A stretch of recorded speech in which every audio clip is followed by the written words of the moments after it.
everybody. God bless you. Just a few thoughts on today. Happy Sunday. It's the day that the Lord has made. We will rejoice and be glad in it. Just want to talk a little bit about, I guess, current events, things that are happening now. The Bible said that evil men will wax worse and worse. That means they're not going to get better. They're going to continue to get worse. We're living in a day where the hearts of men are being revealed. The things that we're seeing happening now, folks spitting on each other, folks calling each other racial slurs, George Floyd being killed like an animal in the street, Brianna being killed like an animal in the street. Um, these things are happening because of the heart of evil men. Sin came into the world by Adam, and because of sin, we have death. God didn't originally intend for us to die, but because of sin, death came. But then Jesus came and gave us a way out. So even if our flesh dies, we are not forever separated from God.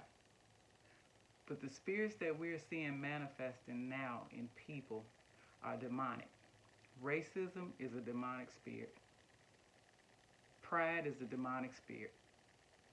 Jesus told his disciples when he was talking to them, he said in John 14:30, he said, the prince of this world comes, meaning the devil, but he has nothing in me.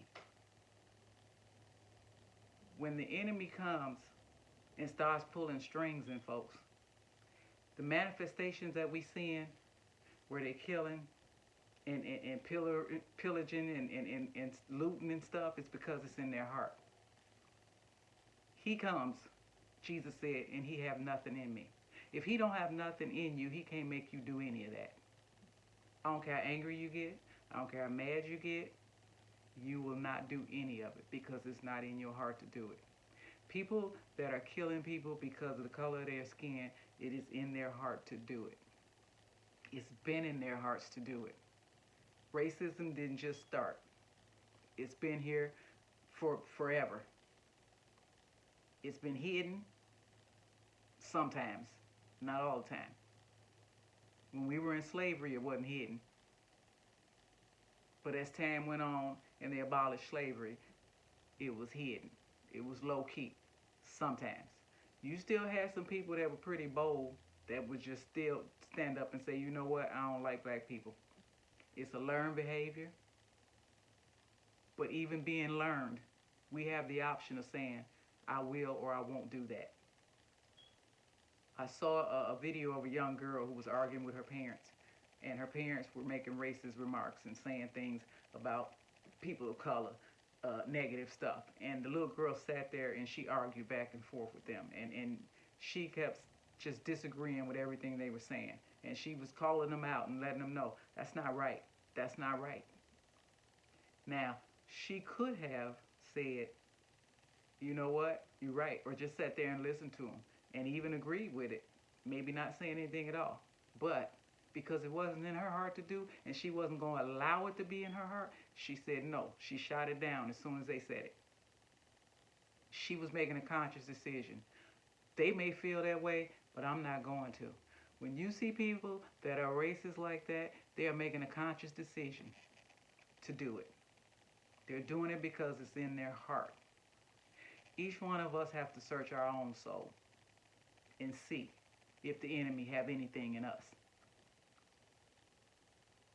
We have to look in ourselves and say, okay, what's going on in me that's making me act like this? We talked about Martin Luther King. A lot of people are bringing him up as far as violence and how he was nonviolent. And it had to be God for people in those days to take what they took and still remain nonviolent. It take God to even do that. Because flesh want to fight back. Flesh want to get angry and kill and eye for an eye. You do this to me, I'm going to do this to you. But God give us power over our flesh. And at the end of the day, we have to search our own souls, search our own hearts. Ask God to search our hearts because the Bible says the heart is deceitful and desperately wicked, and who can know it? Meaning, I don't know what's in my own heart until a situation arises and I have to make a decision. Then I'll find out what's in there based on the decision I make. We can all think we good, but that does not mean we are. Candace Owens making the statement that George Floyd was not a good person.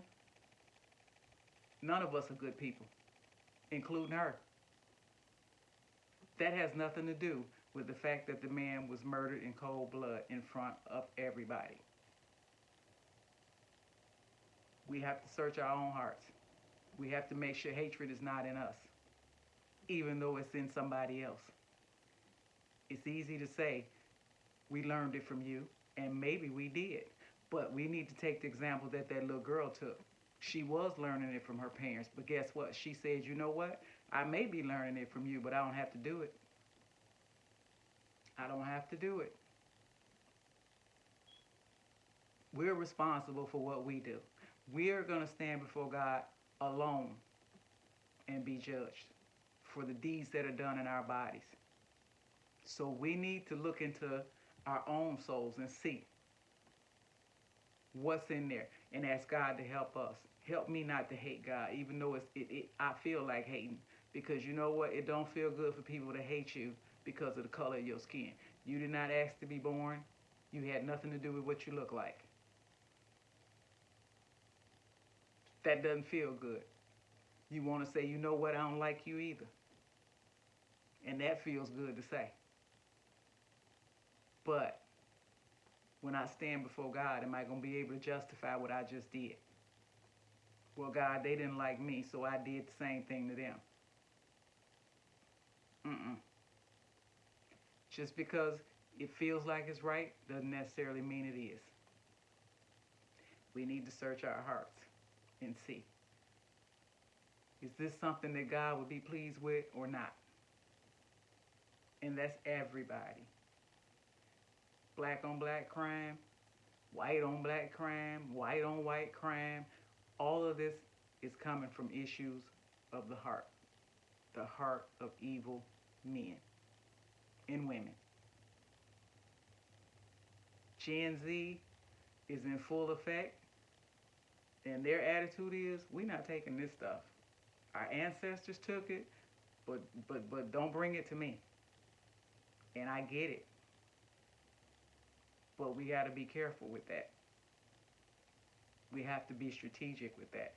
We can't be reckless. We can't afford to be reckless. We can't afford to let anger make us be reckless. Otherwise, we defeat the whole purpose. We defeat the whole cause. And last but not least, God showed me something. He said, one event in one man's life affected the whole world. Mr. Floyd, the event that happened to him has resonated around this world. You see people in other nations across the globe that are unifying and coming together because of one person. I know there are many others that suffered murders too, but the main one that you see now is him. And God said, now I'm letting you see how one person can affect the world. But they don't believe my son Jesus did that. You're seeing it right now. But people don't want to believe that Jesus came and the events in his life affected this whole world. We got to search our hearts, folks. Thanks for listening. Talk to you later.